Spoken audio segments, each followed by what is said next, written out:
നമ്മൾ വിചാരിച്ചതുപോലെ കാര്യങ്ങൾ നടക്കണം, എല്ലാം നമ്മുടെ നിയന്ത്രണത്തിലായിരിക്കണം എന്നൊരു പിടിവാശി നമുക്കുണ്ട്. പക്ഷേ പലതും നമ്മൾ ആഗ്രഹിച്ചതിന് വിപരീതമായിട്ടായിരിക്കും സംഭവിക്കുന്നത്. അപ്പോൾ സ്വാഭാവികമായും നിരാശ തോന്നും. ശരിക്കു പറഞ്ഞാൽ ജീവിതം ഒരു പുഴ പോലെയാണ്. ഒഴുക്കിനെതിരെ നീന്താൻ എപ്പോഴും ശ്രമിച്ചാൽ നമ്മൾ തളർന്നു പോകും. പലപ്പോഴുമൊക്കെ ഒഴുക്കിനൊപ്പം നീന്തി നോക്കും. ചിലപ്പോൾ നമ്മൾ എത്തിച്ചേരുന്നത് ആഗ്രഹിച്ചതിനേക്കാൾ മനോഹരമായ തീരത്തായിരിക്കും. സ്തുതിയായിരിക്കട്ടെ. നമ്മൾ വിചാരിച്ചതുപോലെ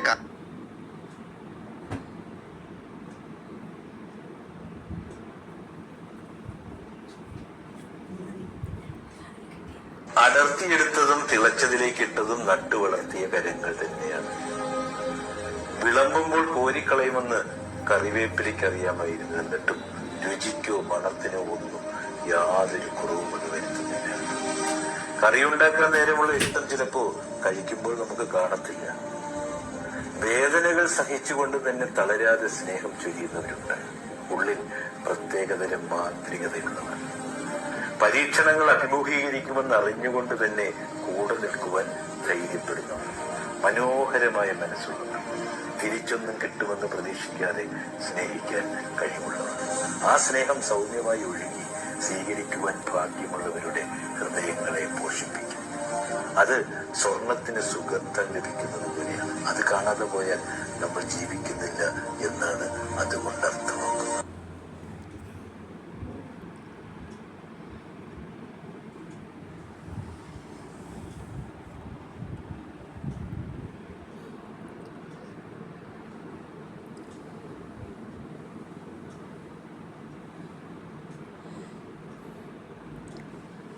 ഒരു നല്ല ചിന്ത. വയോധികരുടെ ഒരു കൂട്ടായ്മ ഓരോ ദിവസവും ഓരോരുത്തരുടെ വീടുകളിൽ ഒരുമിച്ച് കൂടി ചായ കുടിക്കുകയും വാർത്തകൾ പങ്കുവയ്ക്കുകയും ചെയ്യുമായിരുന്നു. ഓരോ ദിവസവും ഓരോരുത്തരും ചായയുടെ പുതിയ ചേരുവ പരീക്ഷിച്ചിരുന്നു. ഏറ്റവും നല്ല ചായ നൽകുക എന്നത് ഓരോരുത്തർക്കും ഒരു അഭിമാനം പ്രശ്നമായി തന്നെ മാറി.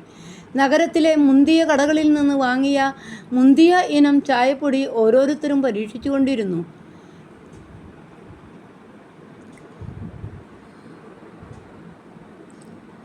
കൂട്ടത്തിൽ ഏറ്റവും പ്രായമുള്ള ആളുടെ ഊഴമെത്തി.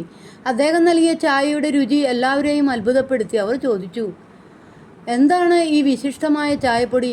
ഗൃഹനാഥൻ പറഞ്ഞു, ഇത് വലിയ വില കൂടിയ ചായപ്പൊടിയൊന്നുമല്ല. ഞാനും വീട്ടിലെ ജോലിക്കാരുമൊക്കെ പതിവായി കുടിക്കുന്ന ചായ ആണിത്. രുചി കൂടിയതെല്ലാം അത്ര വിലയുള്ളതായിരിക്കണമെന്നില്ല. തെറ്റിദ്ധാരണയിൽ നിന്നുമാണ് പലതിനും അവ അർഹിക്കുന്ന വില ലഭിക്കാതെ പോകുന്നത്. മറിച്ചും ലഭ്യതയ്ക്കും കമ്പോളത്തിലെ ആവശ്യങ്ങൾക്കും അനുസരണമായി വില നിർണ്ണയം നടത്തുമ്പോൾ ഉയർന്ന വിലയുള്ളതിൻ്റെ എല്ലാം ഗുണനിലവാരം ഉയർന്നതായിരിക്കണം എന്നില്ല. മൂല്യം നോക്കി വിലയിടുമ്പോൾ മാത്രമേ ഓരോന്നിനും തനത് വില കൽപ്പിക്കപ്പെടൂ. ബ്രിട്ടനിൽ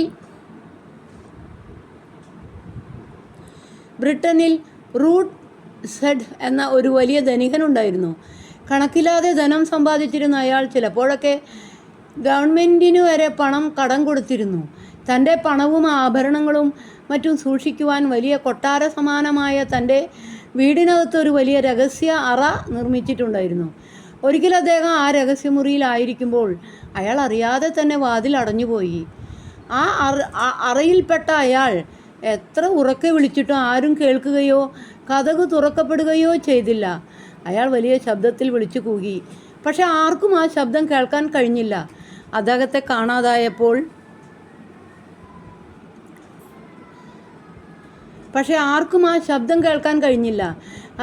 കാണാതായപ്പോൾ പതിവ് പോലെ മറ്റു രാജ്യങ്ങളിൽ വിനോദയാത്ര പോയതായിരിക്കുമെന്ന് അവിടെയുള്ളവർ കരുതി. ചില ആഴ്ചകൾക്ക് ശേഷം വീടിന് പുറത്ത് ദുർഗന്ധമുണ്ടായത് മൂലം പ്രസ്തുത മുറി തുറന്ന് പരിശോധിച്ചപ്പോഴാണ് മരണവിവരം എല്ലാവരും അറിയുന്നത്. ദാഹം കൊണ്ടും വിശപ്പ് കൊണ്ടും അയാൾ തൻ്റെ പണക്കെട്ടുകളുടെ മുകളിൽ കിടന്ന് മരിക്കേണ്ടി വന്നു. മരിക്കുന്നതിന് തൊട്ട് മുമ്പ് തൻ്റെ വിരലിൽ ഒരു മുറിവുണ്ടാക്കി ആ രക്തം കൊണ്ട് ചുമരിൽ ഇങ്ങനെ എഴുതിയിരുന്നു: എത്രമാത്രം ധനവും ബന്ധുമിത്രാദികളും ഉണ്ടായിരുന്നാലും വിശപ്പും ദാഹവും തീർക്കാനോ മരണത്തെ തടയുവാനോ ആർക്കും ഒന്നിനും കഴിയുകയില്ല. അവസാന നിമിഷങ്ങളിൽ അയാൾ എഴുതിയ ഈ കുറിപ്പ് എത്ര സത്യമാണ്! ഈ ലോകത്തിൽ സ്വയം രക്ഷിക്കുവാൻ ഒരു മനുഷ്യനും പ്രാപ്തിയില്ല. പണമുണ്ടെങ്കിൽ എല്ലാമായി എന്ന് കരുതുന്ന നിരവധി ധനവാന്മാർ ഈ ലോകത്തിലുണ്ട്. എന്നാൽ ജീവിതത്തിൻ്റെ എല്ലാ ആവശ്യങ്ങളും സ്വയം നിറവേറ്റുവാൻ ഒരാൾക്ക് പോലും കഴിയില്ല. അതുകൊണ്ടാണ് മനുഷ്യൻ ഏകനായിരിക്കുന്നത് നന്നല്ല എന്ന് കണ്ട് ദൈവം മനുഷ്യനെ കുടുംബമായും സമൂഹത്തിൻ്റെ ഭാഗമായും ഈ ലോകത്തിൽ ആക്കിയിരിക്കുന്നത്. നമുക്ക് ദൈവം നൽകിയിരിക്കുന്ന ധനമാകട്ടെ നാം ഉൾപ്പെടുന്ന കുടുംബത്തിൻ്റെയും സമൂഹത്തിൻ്റെയും നന്മയ്ക്കായി ചെലവഴിക്കുവാനുള്ളതാണ്. അവയൊക്കെ സ്വന്തം ആവശ്യങ്ങൾക്ക് മാത്രമായി സുരുക്കൂട്ടി വയ്ക്കുന്നിടത്ത് ഒഴുക്കില്ലാത്ത വെള്ളം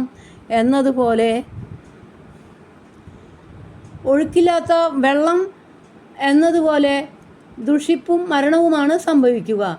അവ ചിലവഴിക്കപ്പെടുന്നതിലൂടെയാണ് നാം യഥാർത്ഥമായി ജീവിക്കുന്നവരായി ഭവിക്കുന്നത്. അതിനാൽ ഈ ലോകത്തിൽ നാം ആയിരിക്കുമ്പോൾ ആർക്കും ദോഷം ചെയ്യുന്നില്ല എന്ന് മാത്രമല്ല, നമ്മുടെ സമൂഹത്തിൻ്റെ അനുഗ്രഹത്തിനായി ജീവിക്കാനും നമുക്ക് സാധിക്കണം.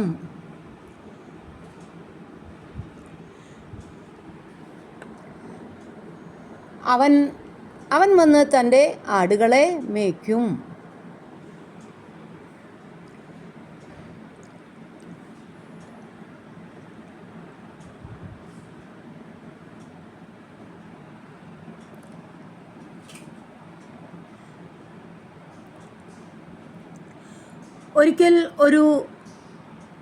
ഒരിക്കൽ ഒരു റോക്കറ്റ് നിർമ്മാണ വിദഗ്ധനായ ശാസ്ത്രജ്ഞനോട് അദ്ദേഹത്തിൻ്റെ ഒരു സുഹൃത്ത് പറഞ്ഞു, എൻ്റെ വീടിനടുത്തായി ഒരു ചാരിറ്റബിൾ ഹോം ഉണ്ട്.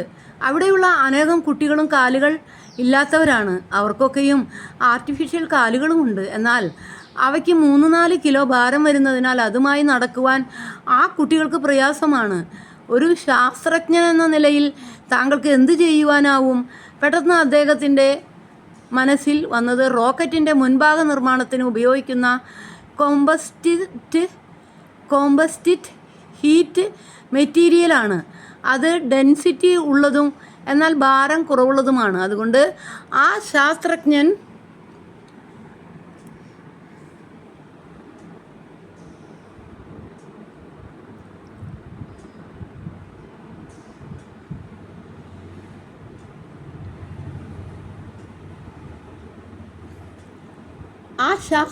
ഏകദേശം 300 ഗ്രാം മാത്രം ഭാരമുള്ള എന്നാൽ നല്ല ബലമുള്ള കൃത്രിമ കാലുകൾ നിർമ്മിച്ചു.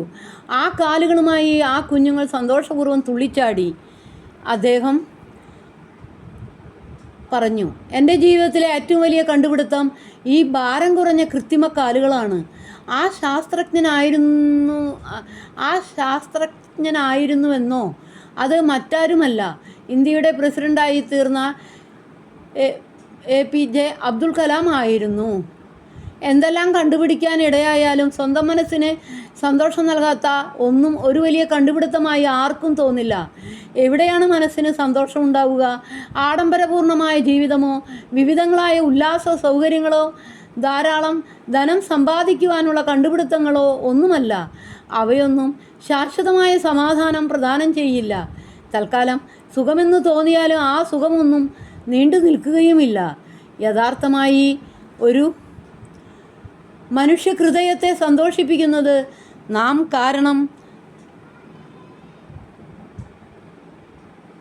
കാരണം മറ്റുള്ളവർ സന്തോഷിക്കുവാൻ ഇടയാകുന്നതിലാണ്.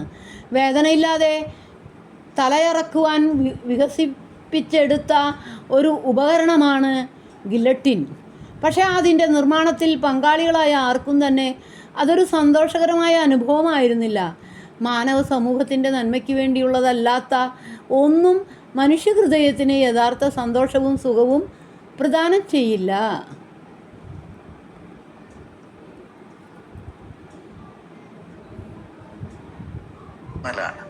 സത്യത്തിൽ സംഭവിക്കുന്നത് എന്താണെന്നോ, എത്ര വലിയ വേദനയാണെങ്കിലും കുറച്ചുനാൾ കഴിയുമ്പോൾ നമ്മളത് ഉൾക്കൊള്ളാൻ പഠിക്കും. ആ മുറിവുകളോടൊപ്പം എങ്ങനെ ജീവിക്കണമെന്ന് ശീലിക്കും. വേദനകൾ ഇല്ലാതാവുന്നതല്ല, അത് സഹിക്കാനുള്ള കരുത്ത് നമ്മൾ നേടിയെടുക്കുകയാണ് ചെയ്യുന്നത്. അതുകൊണ്ട് ഒരു വേദനയെ അതിജീവിക്കാൻ കാലങ്ങൾ കഴിയണമെന്നില്ല. പരിഹരിക്കാനാവാത്ത സങ്കടത്തെ ഒരു യാഥാർത്ഥ്യമായി ഉൾക്കൊള്ളാൻ, അതിനോടൊപ്പം ജീവിക്കാൻ പഠിച്ചാൽ ഏത് മുറിവിനെയും നമുക്ക് ഉണക്കാനാവും. സ്തുതിയായിരിക്കട്ടെ. കാലം എല്ലാ മുറിവും ഉണക്കും.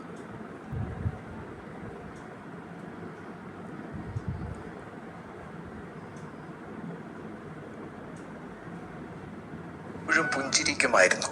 വാടിയ മുഖത്തോടെ ആരും അയാളെ കണ്ടിട്ടില്ല. എങ്ങനെയാണ് എപ്പോഴും സന്തോഷിക്കാൻ കഴിയുന്നത് എന്ന ചോദ്യത്തിന് അയാളുടെ മറുപടി ഇതായിരുന്നു: ഞാൻ ദൈവത്തെ വിളിക്കുന്ന പേര് ആനന്ദം എന്നാണ്. സന്തോഷമായിരിക്കുമ്പോൾ മാത്രമല്ലേ എനിക്ക് എൻ്റെ ദൈവത്തെ അനുഭവിക്കാൻ കഴിയൂ. അതുകൊണ്ട് ഞാൻ എപ്പോഴും ആനന്ദത്തിൽ ജീവിക്കുന്നു, എൻ്റെ ദൈവത്തെ അനുഭവിക്കുന്നു. അങ്ങനെയെങ്കിൽ എപ്പോഴും സങ്കടപ്പെട്ടിരിക്കുന്ന നമ്മൾ ദൈവത്തിന് നൽകിയ പേര് വേദന എന്നായിരിക്കുമോ? സ്തുതിയായിരിക്കട്ടെ.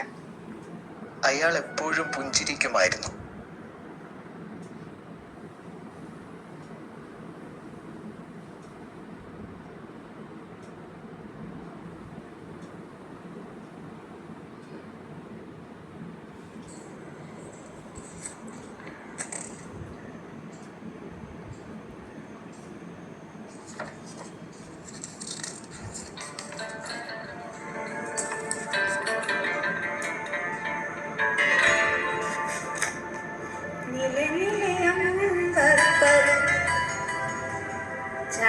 जब आए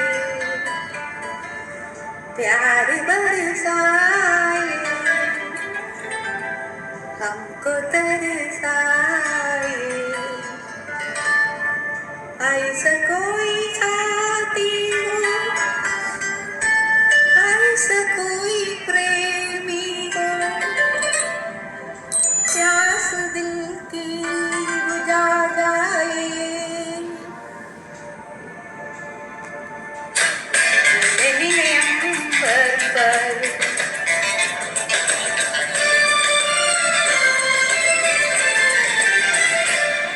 नीले नीले अंबर पर चांद जब जाए, प्यार बरसाए हमको तरसाए, ऐसा कोई साथी हो, ऐसा कोई प्रेमी हो, प्यास दिल की बुझा जाए।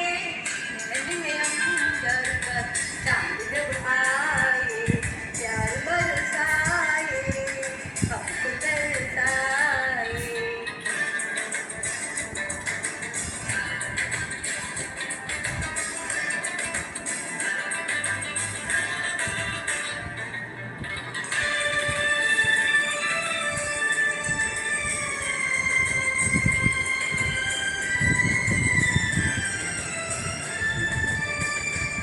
ऊंचे ऊंचे पर्वत जब झूमते हैं अंबर को, प्यासा प्यासा अंबर जब झूमते हैं सागर को। ऊंचे ऊंचे पर्वत जब झूमते हैं अंबर को, प्यासा प्यासा अंबर जब झूमते हैं सागर को। प्यार से बसने को, बाहों में बसने को, दिल मेरा ललचाए, कोई तो आ जाए। ऐसे कोई साथी हो, ऐसा कोई प्रेमी हो, प्यास दिल की बुझा जाए। नीले नीले अंबर पर चांद जब आए, प्यार बरसाए हमको तरसाए,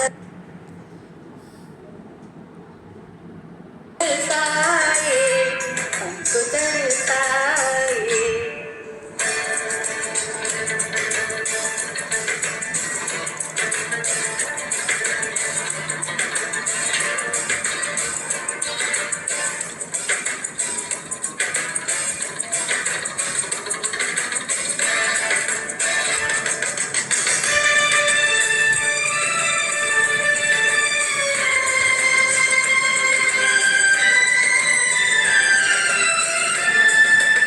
कंधे कंधे झुमके जब बालों पे सजलाए, तपती तपती किरणें जब गालों के छू जाए।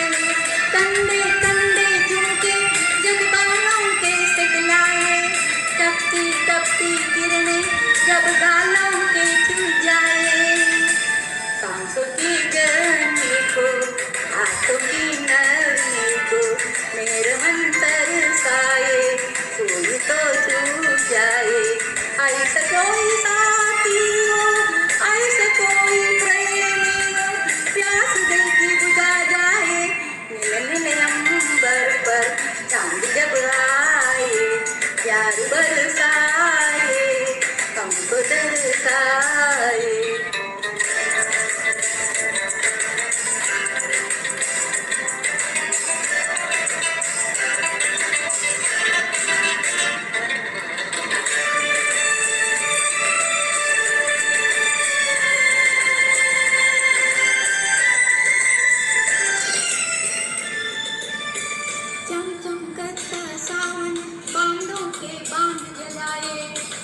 तरंगी बरसातों में जब तन मन भीग गए बांधों करते सावन बांधों की बांध जलाए सातरंगी बातों में जब तन मन भीग जाए प्यार में लगने को लोग की जाने को दिल मेरा तड़पाए सावर लगा जाए ऐसे कोई साथी हो ऐसे कोई प्रेमी हो प्यास दिल की डुबा जाए नीले अंबर पर चांद जब आते प्यार बरसाए हमको तरसाए ला ला ला ला ला ला ला ला ला ला ला ला ला ला ला